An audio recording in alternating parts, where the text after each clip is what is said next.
Gary, officers investigating social media threats made in two area school districts. One in KCK, the district says somebody made a threat about shooting up a school, mentioning two different high schools. Another threat this morning targeting Park Hill High School. Police there have talked to the student behind the threat, and officers did step up enforcement during the school day today. And those threats, just two of many that have been reported at schools across the country after the school shooting in Florida. The Now's Mackenzie Nelson explains what's being done to vet threats of violence right here in the Metro.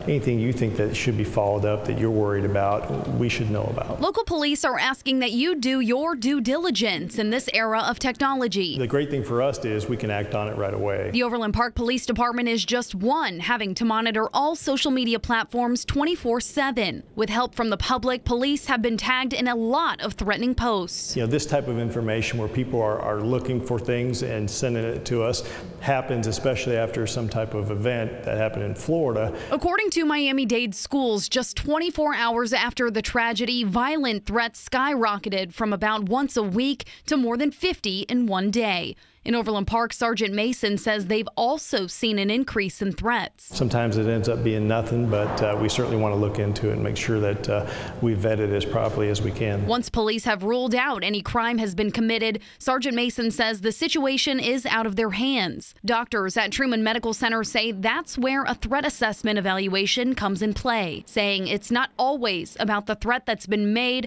but whether or not the person poses an actual risk. Not all those are dangerous, and most of the time when we do the threat assessment, people don't pose a real danger. They may have been venting in reaction or something like that, but you don't know that until you go through the process. That's why officials continue to urge the motto, if you see something, say something. Nobody wants to think their loved one or their kid would do something like this, but some of them do. Luckily, not the majority of people. Reporting for the Now KC, I'm Mackenzie Nelson. And while all threats typically end up in the hands of local law enforcement, police say it's just as important to notify school officials directly.